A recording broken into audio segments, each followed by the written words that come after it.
Oh, hello. It is Monday, August 10th, and the start of a new weekly reading vlog. It's pretty early in the morning, so I just wanted to go ahead and get this started before going downstairs and getting started with my work day.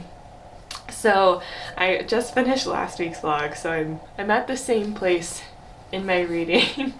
I'm about a third of the way done with Serpent Thorn by Melissa Bashardoust, and I'm actually really enjoying this so far. I'm pretty into the story. It's just been fun so far. This one follows a princess who has been cursed to be poisonous to the touch, and so she's kind of hidden away in the palace. It's a Middle Eastern inspired fantasy, so that's kind of the setting here. And her twin brother is the one that's kind of front and center in political life, and she's, as I said, kind of been in the castle, kind of hidden away her entire life. So at the start of the story, it kind of introduces some of the characters, and she's trying to find out more information, or she has an opportunity to potentially find out more information about lifting the curse, and kind of goes from there of her trying to lift the curse and trying to figure out what she can, and finding out more about her family in the process. And anyway, I've had a fun time. I wouldn't say the characters are like the most well-developed characters I've ever read so far. Tad bit tropey in some places, but it's still just been such a fun read so far. So I'm thoroughly enjoying this. I feel like I haven't spent much time reading it, and I'm already a third of the way through. It's a 300-page book, so it's also relatively short. But I'm having a fun time with that. And I'm still about 6 hours, or have 6 hours left in the audiobook of The Boundless by Anna Bright. And again, that's the second book in the Beholder duology. I think it's going to be a duology, or the second book following The Beholder, that I read last summer. And it's been fine. It's fun enough. I'm definitely still just interested to see what happens with these characters and see what happens with kind of the political stuff that was going on towards the very end of the last book, and that's definitely continued. And it's been interesting to follow the characters and see the main character grow and come into her own a bit, and just kind of see go to different parts of the world and kind of see the political stuff going on in those parts of the world and how that relates to her situation. So it's been fine. It's kind of been exactly what I expected. I still don't think this is gonna be like favorite series of all time. I don't think I'm gonna feel the need to have a copy of these on my shelves. I think in fact I already donated the first one and just wanted to listen to this one on audio just to complete the series. I don't know, just see what happens.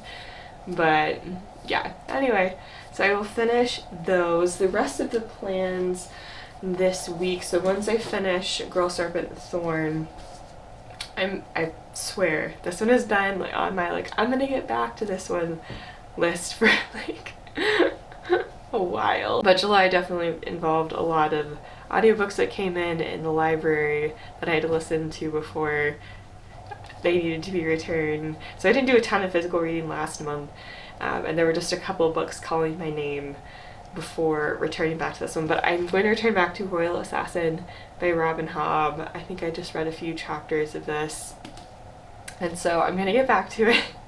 I have the audiobook on Audible as well, so I'm going to be listening while physically reading, but that is going to be my physical book. Once I'm done with Serpent Thorn, I'm going to return back to that.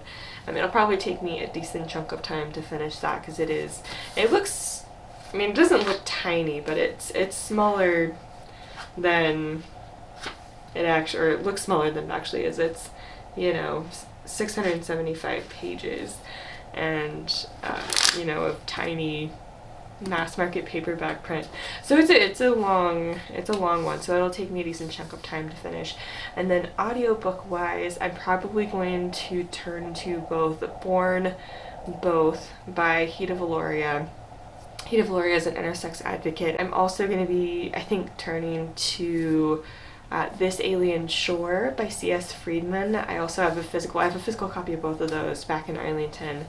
And so I have both on Audible as well, and so I think I'm gonna get to those. Those are sounding good to me so far this week, so we'll see what happens, but I think those are the audiobooks. We'll see what I get to. Anyway, so welcome to the reading vlog. Anyway, so that is kind of an outlook for what I plan on reading this week, and hopefully I can check in once I've finished a couple of things and you know, let you know what I've ultimately decided to pick up next. So yeah, talk to you later. Oh hey, so it is Friday morning. I have a couple of updates. So I finished both The Boundless by Anna Bright and Girl Serpent Thorn by Melissa Bashardouse. So I'll talk about both of those. I'll start with The Boundless. So this one is, as I said, book 2 after The Beholder, and this one follows, you know, right after the events of The Beholder. So The Beholder follows Stalah, and she is a leader of her people, and she needs to marry for political reasons, and her stepmother ultimately tells her, you know, when her marriage prospects kind of fall apart at home, her stepmother essentially sets up a journey for her to go find or meet different suitors, and basically says, if you don't come home married, don't come home at all. And so she's going around meeting different suitors. She finds out a bunch of political stuff and finds out that her stepmother has a lot to hide. And so she's, you know, kind of figuring some of this stuff out, and there's some stuff that happens towards the end of The Beholder where she finally kind of starts to figure out some of the politics going on. The Beholder was definitely kind of slow for me, and there's definitely more going on in The Boundless, I think, than there was in The Beholder, because it picks up right as she's starting to figure out some of this political stuff and kind of figure out what she can do about it. Stalah definitely comes into her own a bit more in The Boundless, and I definitely like some of the aspects of her growing and her learning to become the leader that she can be, and so that was definitely fun. This one was still kind of slow. I feel like it could have been one book and it would have been fine, because this one was still kind of slow. And, you know, they were in a couple of different main places, and there was definitely a lot happening behind the scenes that I feel like could have also been interesting to see. So I feel like this also could have been an interesting multi-POV story, because there's a lot, you know, there's a lot that other characters are doing that are also, I think, at least could have been interesting. So I personally would have loved to see this as at least a couple of different POVs, if not multiple POVs, to kind of get other things going on around the different areas. That said, I mean, this one does pick up a bit. The stakes are definitely a bit higher, a lot higher in this one than they were in The Beholder, so it was fun to kind of follow those stakes. You meet some new characters, and you meet Stalah going through some new challenges, or you see Stalah going through some new challenges, and ultimately trying to get back to her family and get back to her homeland, while trying to kind of see through helping some other people that she meets along the way. So it was good to finish the story. Like, it was good to kind of see what happened. I'm definitely glad I read it. It's not really going to be something that I think too much about, which is what I suspected. I mean, I try not to kind of go into a book expecting not really to kind of love it or think much about it later, but just kind of based on the first one, I kind of suspected that it would just be fun, you know, some things would happen, I would be intrigued to just kind of see what happened in the story, and then, you know, that would be it. I don't really feel compelled to have a physical copy on my shelves. I don't think I'm going to reread these, but, you know, they were fun enough while they lasted. I also finished Girl Serpent Thorn by Melissa Bashardouse. This is the Fairy Loot version, and so it's got the beautiful artwork on the reverse of the dust jacket. And so I reversed this one because, I mean, the cover's also gorgeous, but I love this artwork. Anyway, so this one follows Soraya. And Soraya is someone who has been cursed since she was really, really little to be poisonous to the touch. And so she's kind of grown up. It's a Middle Eastern inspired fantasy. And so she's kind of grown up in the palace that she lives in, kind of sectioned off. She doesn't really go out very much. She's kind of very, very isolated. And And so that's kind of how things start off when you're introduced to her family. Her twin brother is someone who's going to be the next leader. She's trying to figure out how to break that curse and how to no longer become poisonous, or how to no longer be poisonous to the touch. She's trying to figure out how to break that curse.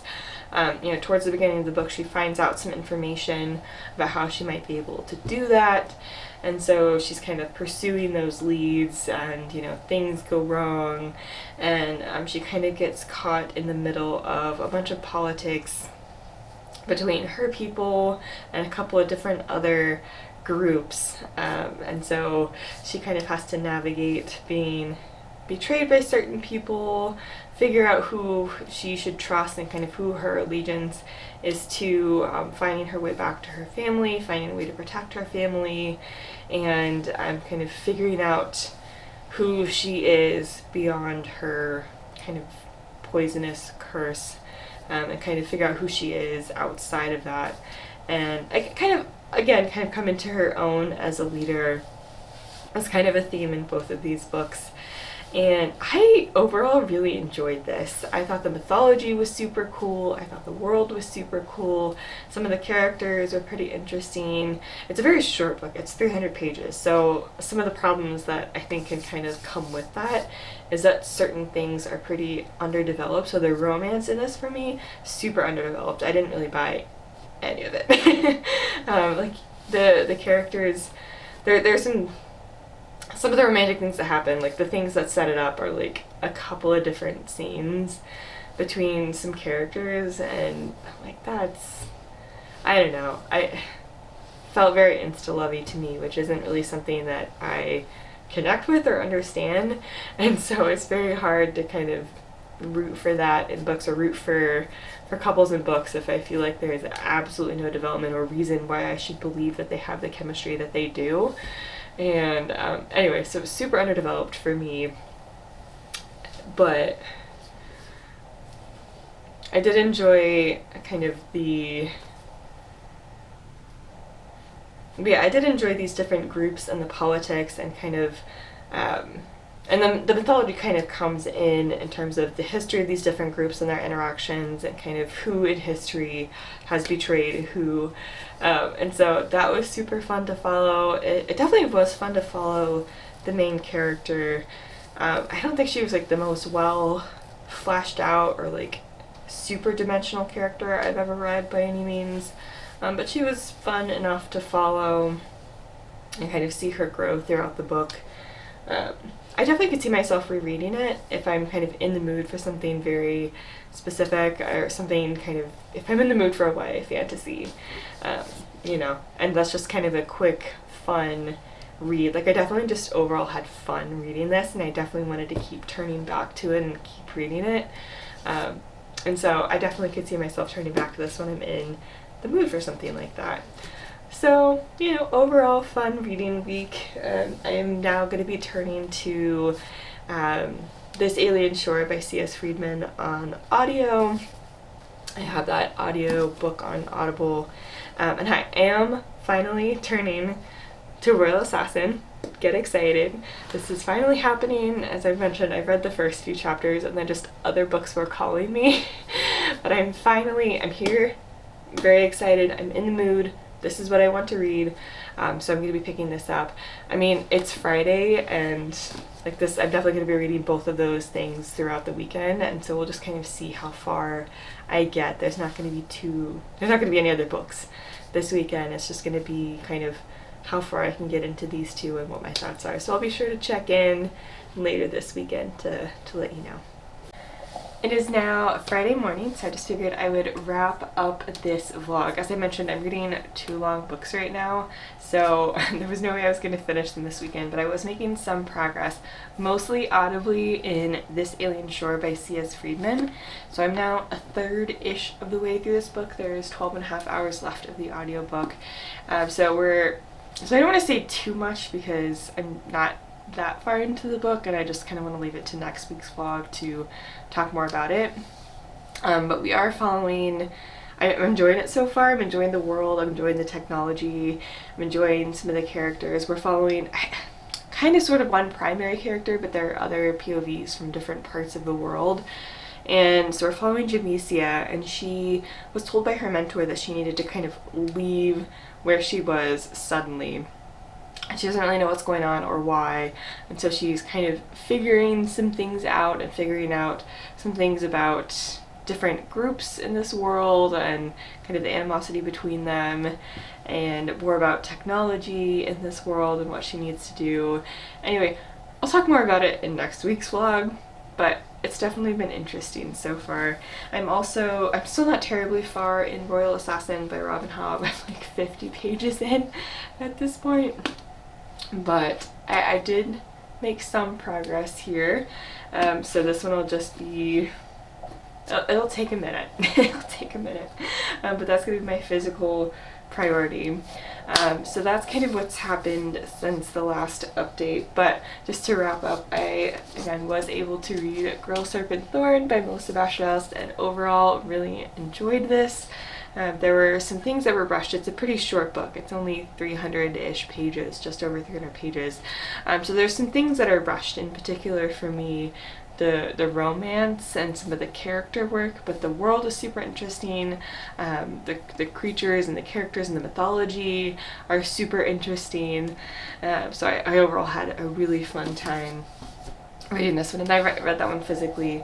And then I also finished the audiobook for The Boundless by Anna Bright, and you know, it was fun to finish that duology. I'm not going to feel the need to pick up a copy, but it was fun to actually finish out the story and kind of see the main character come into her own a bit, and you know, see some of the things that were going to happen politically. So you know, it was enjoyable, and or at least enjoyable enough, and I'm very excited to continue on with Royal Assassin. I'm like kind of getting into the groove of this one, and very much looking forward to continuing in this Alien Shore. So yeah, and I will see you in next week's vlog. Bye.